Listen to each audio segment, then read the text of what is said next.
ఓం సాయిరామ్. జై శ్రీరామ్. శ్రీ సాయినాథుని మహాసమాధి రెండవ భాగం. రామ విజయ పారాయణం. బాబా 1918 అక్టోబర్ 1 నిర్యాణానికి 14 రోజుల ముందు నుండి వజే అను భక్తుని మసీదులో కూర్చుని శ్రీధర స్వామి రచించిన రామ విజయము పారాయణం చేయమని నియమించాడు. అతను రోజు శ్రవణం చేసేవాడు. ఒక సప్తాహం అయిన తర్వాత కూడా మళ్ళీ ఆపకుండా పఠించమని ఆజ్ఞ ఇచ్చాడు. ఈ విధముగా వజే రాత్రి పగలు 3 రోజులు చదివాడు. మొత్తం 11 రోజులు విశ్రాంతి లేకుండా వజే రామ విజయము చదివి అశక్తుడైనాడు. అప్పుడు బాబా గ్రంథ పారాయణాన్ని సమాప్తి చేసి వజేను అక్కడి నుంచి పంపివేసి ప్రశాంతంగా ఉండిపోయాడు. ఈ విధముగా సజ్జనులు అవసాన కాలమందు పురాణ గ్రంథాలను పారాయణం చేయించి శ్రవణం చేస్తారు. శుకబ్రహ్మ 7 రోజులు మహాభాగవతాన్ని చదివి చెప్పితే దానిని విని పరీక్షిత్ మహారాజు సునాయసంగా తనువు చాలించి ముక్తిని పొందారు. భగవంతుని ధ్యానించుతూ ప్రాణాలు విడిచిన వారు ఘన విజయం సాధించినట్లే. మహాత్ములకు మరణం శరీరం యొక్క ప్రకృతి, జీవితం శరీరం యొక్క వికృతి. వారి శరీరానికి జన్మ లేదు, అటువంటప్పుడు మరణమే లేదు. సాయి పూర్ణ బ్రహ్మ, దేహస్ఫురణ లేనివాడు. సాధారణ విసర్జన భక్తోద్ధరణ నిమిత్తమే భక్తుల పూర్వ పుణ్యం వలన భక్తులకై షిరిడీలో సాయి రూపం ప్రకటితమైంది. సాయి తన సంకల్పంతోనే తన శరీరాన్ని వదిలి అవ్యక్తంలో విలీనమై భక్తుల హృదయాలలో ఎప్పుడూ ఉంటారు. ఎవరి నామస్మరణతో ముక్తి లభించును అట్టివారికి మరణావస్థ ఎక్కడిది? జడమైన శరీరాన్ని వదిలి ఆత్మస్థితిలో ఉంటూ భక్తులను జాగృతం చేస్తారు. బాబా విశ్వాంతం వరకు చిరంజీవి, వారికి జననం మరణం లేదు. ఏకనాథుడు పైఠానులో వెలిసినట్లు తుకారాము, దేహూలో సమర్థ రామదాసు పర్లిలో, స్వామి సమర్థ అక్కల్కోటలో, మాణిక్ ప్రభు ఉమ్నాబాద్లో వెలిశారు. ఆ విధంగానే షిరిడిలో సాయిబాబా వెలిశారు. లక్ష్మణమామ హారతి. మాధవరావు మామ లక్ష్మణమామ ఇంటిలో నిద్రపోచుండగా బాబా అతని చెయ్యి పట్టుకొని తొలగాలే, నేను మరణించాననుకొని బాపు సాహెబ్ జోగు ఈరోజు రాడు, నీవు వచ్చి నా పూజ చేసి కాకడా హారతినివ్వు అని నిద్రలేపాడు. లక్ష్మణమామ బ్రాహ్మణుడు.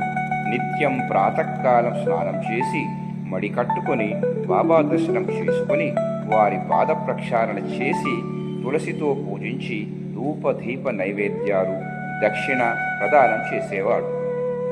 బాబా ఆశీర్వాదం చేసేవాడు. బాబా ఆశీర్వాదం తీసుకొని ప్రసాదాన్ని అక్కడ ఉన్న వారందరికీ పంచి నొసట తిలకం దిద్దుకొని వెళ్ళి గ్రామంలోని గణపతి దేవుని, శనీశ్వరుడిని, శివుడిని, ఆంజనేయుని పూజించేవాడు. లక్ష్మణమామకు నిద్రలో కలిగిన దృష్టాంతముతో కాగడా హారతిని ఇవ్వడానికి వచ్చాడు. అతను బాబాకు సాష్టాంగ నమస్కారం చేశాడు. తర్వాత వారి ముఖాన్నుండి వస్త్రాన్ని తొలగించాడు. వారిని ప్రేమతో చూసి వారికి పాద ప్రక్షాళన చేశాడు. యథావిధిగా పూజ చేశాడు.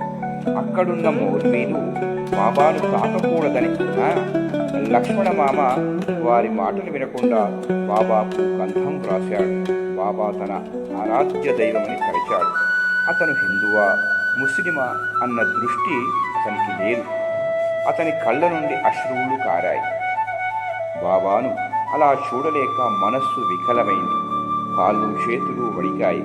అయినా బాబా చేతిలో తాంబూలము, దక్షిణ ప్రతిరోజులా ఉంచి శరీరాన్ని కప్పి మామ వెళ్ళిపోయాడు. తర్వాత మధ్యాహ్న హారతి రోజు వలె బాపు సాహెబ్ జోగ్ మసీదులో మిగతా భక్తులతో కలిసి చేశారు.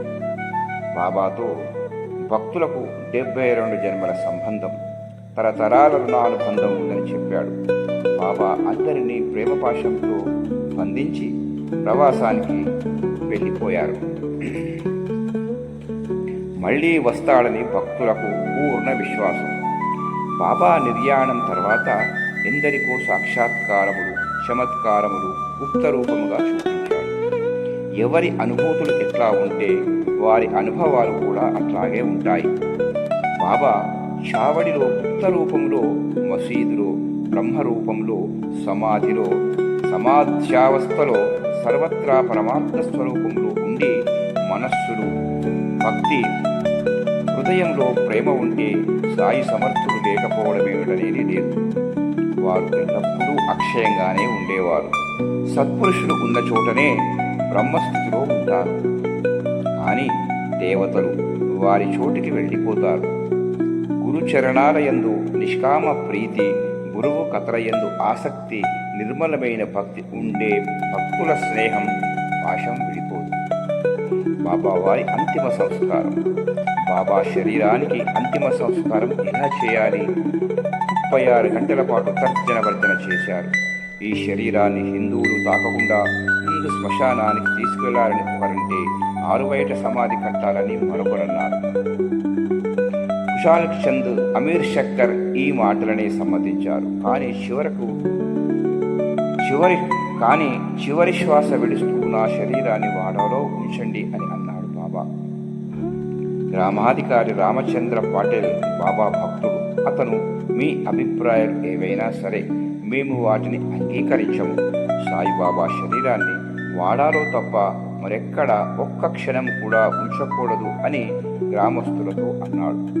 అయినా హిందువులు, ముసల్మానులు వాదించుకుంటూనే ఉన్నారు. ఓం శ్రీ సాయినాథాయ నమః. 3వ భాగము తరువాయి భాగంలో. ఓం సాయిరామ్. జై శ్రీరామ్.